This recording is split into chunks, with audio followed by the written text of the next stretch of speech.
Hello, I'm Bob Trubshaw. I'd like to talk to you today about how traditional poets and storytellers use the first person to create some, decidedly interesting viewpoints. Let me start with an example.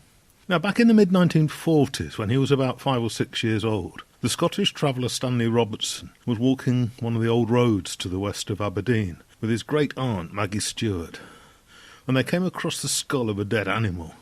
And the old woman asked him what it was, and Stanley replied, "It's the skull of an old dead animal, like a sheep or goat." "Describe it to me, bairn," the old woman said. "Well, it has big empty axes and teeth, and it has horns on it, and it's covered with little green, orange and amber lichens, and it's sinking into the sphagnum moss and has been reclaimed by Mother Nature." "Well, this is an awfully good description, bairn. No, go inside the rich eye and tell me what it is you feel." I immediately went inside the yak of the dead animal, and I came to a place where there was canyons and caverns and waterfalls, mountains and animals. So as kinds and colours and smells and the arithmetica inside me, it unfolded to me. Away in the distance I heard the old woman say to me, "Come back to her again." Now, in all of Stanley Robertson's stories, the other worlds are distinct from the mundane world by, the thinnest of veils. The mundane landscape around us is the same landscape in which stories grow, almost literally, as Robertson retained the time-hallowed tradition of using places as mnemonics for memorising these tales. The view through the eye of the skull which Robertson experienced as a child was extended when he was an adult to seeing the world from the viewpoint of landmark trees and other aspects of the landscape. And this isn't something particularly Scottish.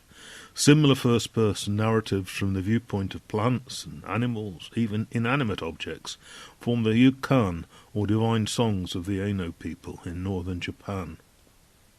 Clues to the possible age of this worldview come from the original sense of the Greek word ekstasis, which meant to stand outside oneself, although, of course, the modern English word ecstatic has a different usage. We may also want to think of the original sense of enthusiasm, from the Greek word enthusiasm, which derived from entheos, which means the God within. Now, such a sense of ecstasis can be recognised among the small amount of Old English poetry that has come down to us. Presumably a vast amount more was transmitted orally and was either never written down, or the written versions didn't survive the destruction of the medieval monastic libraries. One work which has come down to us is known as the Dream of the Rood, in which the crucifixion of Christ is seen from the point of view of the cross. And this poem may in part be a Christianised version of a much older myth, which sees the world from the perspective of the world tree. And quotations from the Dream of the Rood are inscribed on the 8th century Ruthwell cross, although the oldest extant complete copy is the 10th century Vercelli book, kept in the Cathedral Library of Vercelli in North Italy. It was taken there by an Anglo-Saxon traveller, probably a woman called Edith. The opening verses of the Dream of the Rood read like a riddle, as the identity of the eye is not revealed until line 44, and there's only 51 lines in total. Mary Rambaran-Olm has provided a fairly functional translation. She makes no effort to preserve the stress or alliteration in the original. "Lo, I will tell of the best of dreams, what I dreamed in the middle of the night, after the speech-bearers were in bed. Seemed to me that I saw a very wondrous tree, lifted in the air, enveloped by light, the brightest of trees. That beacon was all covered in gold. Gems stood beautiful at the surface of the earth. There were 5 also up on the central joint of the cross. All those fair through eternal decree gazed on the angel of the Lord. It was certainly not a wicked person's gallows there, but holy spirits, men over the earth, and all this famous creation gazed on him. Wondrous was that tree of victory, and I, stained with sins, wounded sorely with defects, I saw the tree of glory, honoured with garments, shining joyously, adorned with gold. Gems had splendidly covered the Lord's tree. I was able, however, to perceive through the gold the ancient hostility of wretched ones, that it first began to bleed on the right side. I was troubled with grief. I was afraid in the presence of that beautiful sight. I saw that noble beacon change its coverings and colour. Sometimes it was drenched with moisture, soaked with the flow of blood, sometimes adorned with treasure. Nevertheless I, lying a long time there, gazed troubled at the Saviour's tree, until I heard it speak. The most excellent tree then began to speak the words. It was years ago, that I still remember, that I was cut down from the edge of the forest, removed from my foundation. Strong enemies seized me there, they made me into a spectacle for themselves, commanded me to lift up their criminals. Men carried me there on their shoulders, until they set me on a hill. Many enemies secured me there. Then I saw mankind's Lord hasten with great zeal, that he wished to climb upon me. There I did not dare break to pieces or bow down against the Lord's words. When I saw the surface of the earth tremble, I was able to destroy all the enemies. Nevertheless, I stood firmly. The young hero stripped himself then.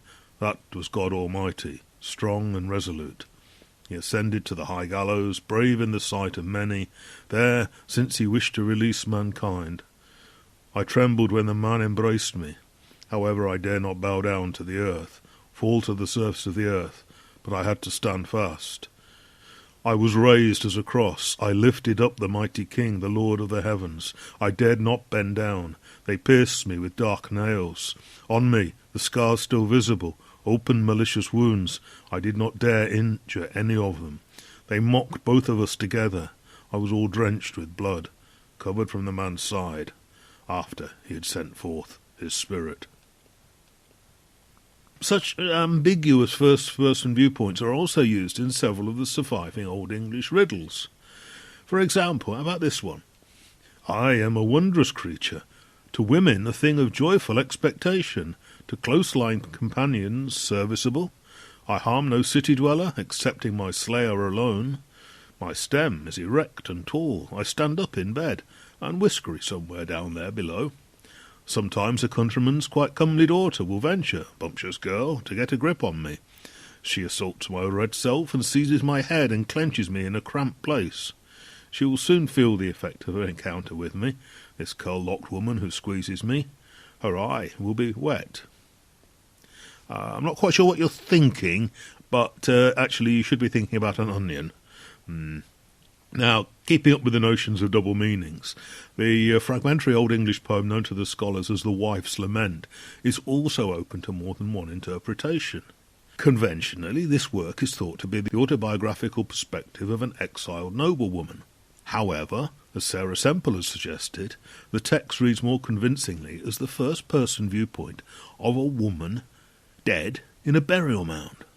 But the identity, and even the status of that woman, is, well, seemingly ambiguous. So the general mood of the Wife's Lament is gloomy. It evokes a strong sense of emptiness, loneliness. There is reference to a ruined defensive site, both physically decayed and evocative of a now-lost era. The woman is described as living in an earth cave or an earth structure, and these terms are used in Beowulf to describe the abode of the dragon. And elsewhere in Old English literature, dragons are specifically stated to be the guardians of burial mounds. There's a passage in Beowulf which reads, I was bidden to dwell among the thicket of trees under an oak tree in this earthen dugout.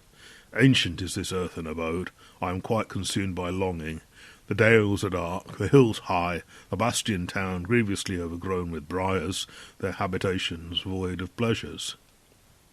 And in the Wife's Lament, she describes, my friends, loved while they lived, are in earth, possessed by the grave. So, is this the first-person account, that of a dead woman? That's an interesting first-person viewpoint for an author to take, and I suppose it's a bit like Stanley Robertson's view from the eye of the sheep skull. Sara Semple goes on to argue that this poem may be the Christian humorising of legends regarding the goddess Hos sitting on a sorrow mound. Her main evidence is the curious depiction on the Frank's casket of a human-like figure with a horse's head and hooves sitting on a small mound, perhaps intended to be seen as a barrow. The runes around that part of the casket start here Os sitteth, here sits Os. If this interpretation is correct, then the apparently human posthumous viewpoint of the Wife's Lament is not what it seems. It's a metaphor, and a humorisation, if you like, for a pagan deity, exiled, by the Christianization of late Anglo-Saxon culture? If so, the poet is expressing the first-person viewpoint of a deity. And bearing in mind how little Old English poetry has come down to us, we must assume that the so-called wife's lament is the sole survivor of a much more established literary tradition, one which had its roots deeply in oral bardic traditions, which preceded the literacy of the church. And, well, almost providing supporting evidence is the phrase "Treharne," I have heard. This is a common opening line to Old English poems. One's tempted to call it a cliché, but like the word "what," which is often translated as "lo," but has the implicit sense of "listen," which also starts many such poems, these standard phrases are a practical way to get the attention of an audience. And equally standardised are folk tales which start "once upon a time," although I like the Persian counterpart, which is "someday, sometime," or even the Armenian one, "there was not." So, Treharne is a sort of quasi-autobiographical statement, without any sense of metaphysical relocation that's present in the Dream of the Rood or the Wife's Lament. But it does confirm that the audience for Old English poetry expected the poem to be from more or less fictionalised first-person viewpoints. And there's certainly parallels in the Irish literature. The Lament of the Old Woman of Beer is one of the saddest and most evocative of the medieval Irish tales. The oldest surviving versions may go back to the 9th century. It's also known as the Hag of Beer, which is a more literal translation of the Irish, and Cálibhíre. She seemingly mourns for the life and youth, now in her past. There's seemingly nothing remarkable about the use of the first person in this lament, until we realise that the author was probably neither especially old nor female. The evocative language of Cálibhíre has much in common with the Wife's Lament. Whether we should consider the later versions of Cálibhíre as the successors to a 9th century humorisation of a pre-Christian goddess is a very open question. Now, there have been a number of translations of Old Woman of Beer into English. This one is by Anthony Weir, and here, in his mid-70s, he reads his own translation. My life is ebbing, let it drain, and like the tide which turns again the boiling unbegotten sea.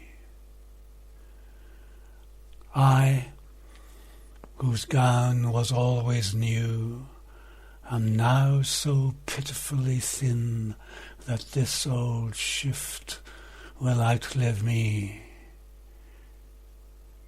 They want only money now. When I was young, love was what I wanted, and so richly got. People then were generous, and in return they asked a lot. They ask and give so little now. I had chariots and horses then, given by admiring kings. I drank mead and wine with them. Now among old onion skins of withered women I drink whey, myself a withered onion skin. My hands are bony now and thin. Once they plied their loving trade upon the bodies of great kings. My hands are bony, wasted things, unfit to stroke an old man's head, much less a young man's glowing skin. Young girls are happy in the spring, but I am sad and worse than sad, for I'm an old and useless thing. Nobody round me is glad. My hair is grey and going thin. My veil conceals what is well hid. I once had bright cloth on my head and went with kings. Now I dread the going to the King of Kings. The winter winds ravish the sea. No noble man will visit me, no, not even a slave will come. It's long ago I sailed the sea of youth and beauty wantonly. Now my passion too has gone. Even in summer I wear a shawl. It's many a day since I was warm. The spring of youth has turned to fall. Wintry age's smothering pall is wrapping slowly round my limbs. My hair's like lichen, paps like galls. I don't regret my lust and rage, for even had I been demure, I still would wear the cloak of age. The cloak that wooded hillsides wear is beautiful. Their foliage is woven with eternal care. I am old. The eyes that once burned bright for men are now decayed. The torch has burned out in its sconce. My life is ebbing. Let it drain. Unlike the sea which flows again, the man-torn and tormented sea, flow and ebb.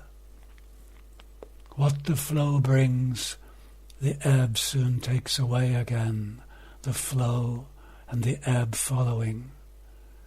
The flow and the ebb following, the flow's joy and the ebb's pain, the flow's honey, the ebb's sting. The flow has not quite flooded me. There is a recess, still quite dry, though many were my company. Well might Jesus come to me in my recess. Could I deny a son of man my only hospitality? A hand is laid upon them all, whose ebb always succeeds their flow, whose rising sinks into their fall. If my veiled and sunken eyes could see more than their own ebb, there's nothing they would recognize. Happy the island of the sea where flow always comes after ebb. What flow will follow ebb in me? I am wretched. What was flow is now all ebb. Ebbing I go, after the tide, the undertow. Staying for a moment with the old Irish literature, something of the same ecstasis and enthusiasm underpins the rhetorical device in the medieval Irish Song of Imogen. And this declares, I am a wind on the sea, I am a wave of the ocean, I am the roar of the sea, I am a bull of 7 battles, I am a hawk on the cliff, I am a teardrop of sunlight, I am a gentle herb, I am a boar enraged, I am a salmon in a pool, I am a lake in a plain, I am the vigour of man, I am the meaning of poetry, I am a spear on the attack, pour forth combat, I am the god who fires your mind. And this sort of construction is echoed in the Welsh Book of Taliesin. Now, the oldest extant version is from the 15th century, but the idiom suggests it evolves out of the same tradition as the Song of Imogen. I have been a blue salmon, I have been a dog, I have been a stag, I have been a roebuck on the mountain, I have been a stock, I have been a spade, I have been an axe in the hand, I have been a pin in a forceps. A year and a half I have been a speckled white cock upon hens in Ethin. I have been a stallion over a stud, I have been a violent bull, I have been a buck of yellow hue as it is feeding. And roughly the same time as the Book of Taliesin, but again showing much older roots, is the Battle of the Trees, or Cad Goddo. This is attributed to Taliesin and begins with a series of transformations which he undergoes. The surviving text use Irish in a manner which has been described as perplexing. The following translation combines a scholarly and fairly literal version of the complex metaphorical images with a much less scholarly version which attempts to get the sense or flavour of the original. I've omitted 2 lines where the literary allusions no longer impart any sensible meaning.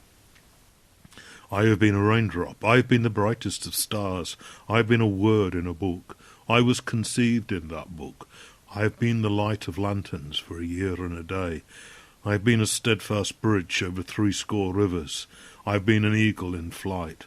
I have been a coracle in the seas. I have been a sword in the grasp of the hand. I have been a shield in battle. I have been a string in a harp, disguised for 9 years in bubbling water. I have been a sprig in the fire. I have been a tree in a thicket. Now the remark, I was conceived in a book, so the recognition that Taliesin thinks of himself as, well, if not a fictional character, then someone whose life is very much part of the literary tradition. Well, even postmodern authors are rarely so reflexive. Poems in medieval Welsh attributed to Taliesin abound in these phrases starting I was, I have been, I am. Gregory Clouter has provided translations of several of these, the Chair of Taliesin, the Oxpen of the Bards, the Elegy of Uther Pendragon, and the Contention of the Bards. And I have to say that each is worthy of quoting in full, but of course copyright prevents me. I'll just simply sample 1 or 2 lines from each of the first 3 of these. I am he who animates the fire to the honour of the god Duvith. I am a skilful composer, I am a clear singer, I am a tower. I am a druid, I am an architect, I am a deity, I am serpent. I am the master of the harp, the pipe, and the crwth. I am the mighty enchanter, privileged on the covered mount. Now the extent to which this literary device entered Christian literature is revealed from the last of those 4 books, Contention of the Bards. Different verses commence, I was Canaan when Absalom was slain. I have been in Asia with Noah in the ark. I strengthened Moses through the water of Jordan. Although in a final line we're left in no doubt about who the I is. I was originally little Gwion, at length I am Taliesin. Now what we might call temporal omnipotence is also to the fore in the oldest example of such first-person proclamations that's known to me.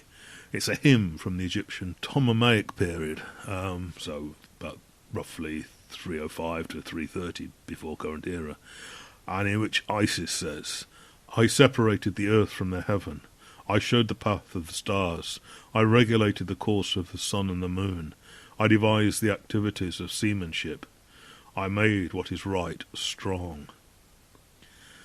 We get similar first-person pronouncements in the apocryphal Gospel of Thomas, which we think was written between the year about 60 and 140, current era. Jesus states, I am all.